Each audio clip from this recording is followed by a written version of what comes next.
Box 1. Long ago, Tiger ruled the countryside as he was the strongest of all the animals. Everybody did what Tiger said. Everything was called whatever Tiger had named it.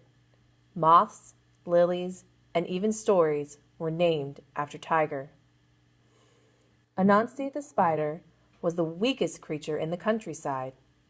He had to tiptoe around on his 8 hairy legs, walking very quietly around Tiger.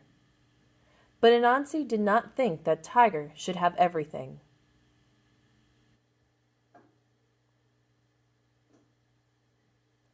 Box 2.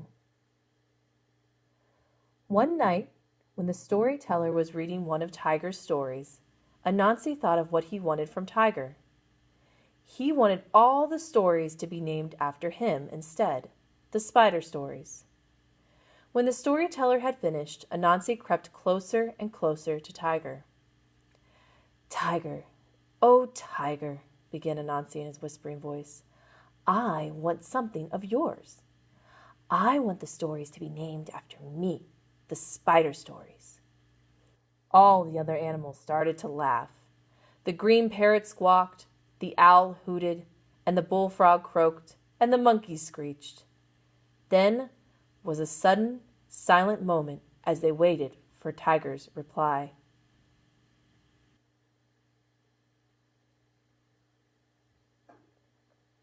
Box 3. "Very well, you have your wish," said Tiger. All the animals were shocked and surprised. How could Tiger give in to a feeble Anansi so easily? But Tiger hadn't finished. "But first, you must do me 2 favors," said Tiger gruffly. "I have always wanted my own beehive for honey," said Tiger hungrily. "You must bring me a big pot filled with live, buzzing bees. That is the first favor."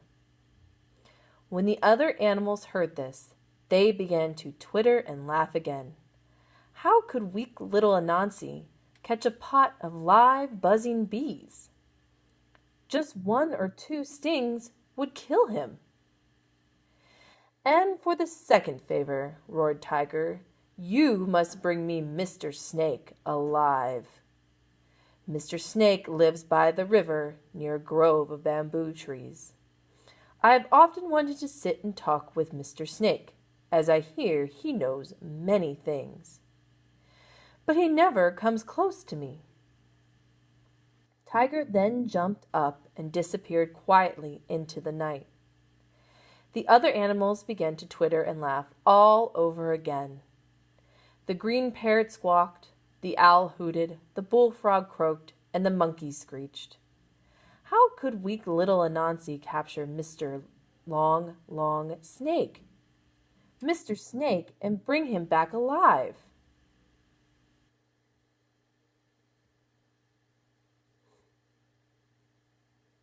Box 4. Anansi did not hear them. He went to his house that night, thinking of a way he could get the pot of bees for Tiger. The next morning, Anansi woke up very early to find a large, empty pot. When he did, he crawled through the woods, talking and whispering to himself. Iguana asked him why he was carrying an empty pot. Centipede asked him why he was whispering to himself. And when Queen Bee flew by, she was curious too. Queen Bee buzzed. "Bzzz. Why are you carrying an empty pot, Anansi? And why are you talking to yourself? Bzzz." Anansi replied, "Queen Bee, I made a bet with Tiger, but I'm going to lose the bet. Tiger bet that I could not tell him how many bees this empty pot can hold. Queen Bee, what can I tell him?" "There's only one way," said Queen Bee. "You have to count us while we fly inside. Then, when the pot is full, we will fly out. That way you will win the bet with Tiger." "That will do, yes, it will do," exclaimed Anansi. He held up the opening of the pot to the sunlight so the bees could see their way inside. Then Queen Bee gave the word, and all the bees in her hive, filled with honey, flew into the pot. While they flew in, Anansi counted each one. 1, 2, 3 buzzing bees. Ooh. 1, 2, 3 buzzing bees. Ooh. Come to me, fly to me, all you bees. Come to me, fly to me, all you bees. 1, 2, 300 buzzing bees. 1, 2, 300 spider stories.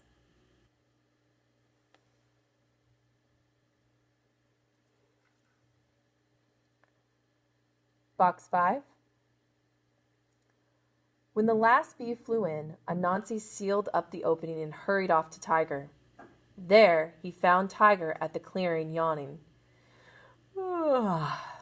Look, Tiger, cried Anansi in his high-pitched voice. Here is a pot of living bees filled with honey. Do you hear them buzzing? You have your own hive of honey bees, Tiger. Tiger stared without believing what he saw and heard. Is this enough, Tiger? Do you still want Mr. Snake? Asked Anansi proudly. What? Of course I want Mr. Snake. Bring me Mr. Snake tomorrow, growled Tiger.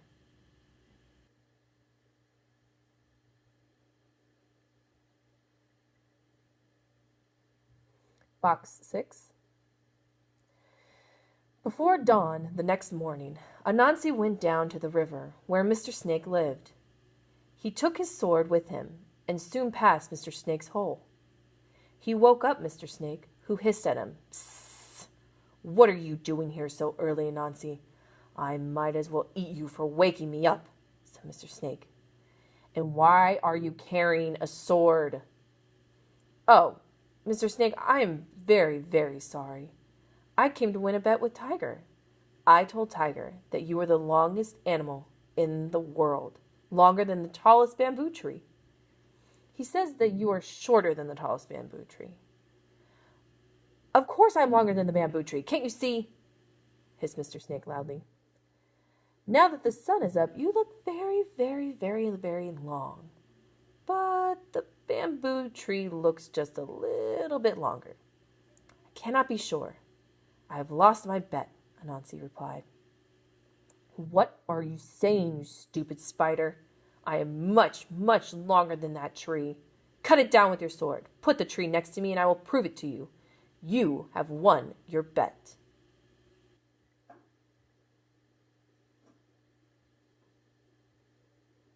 Box 7. Anansi quickly scampered over to the clump of bamboo trees. He cut down the tallest and trimmed its branches off. He placed the tree on the ground next to the snake. Then he tied Mr. Snake's tail to the end of the tree, but the tree was longer. Stretch, Mr. Snake, stretch, called out Anansi. I want to win my bet. The animals were all awake now and heard Anansi call out to Mr. Snake. They came to see what was going on. The white herons flew in and joined by shouting, Stretch, Mr. Snake, stretch! Mr. Snake began stretching his long body longer and longer, but the tree was still longer.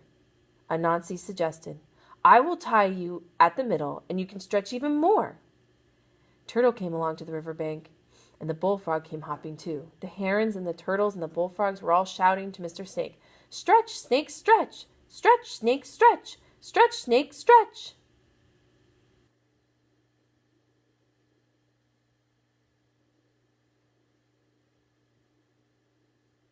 Box 8.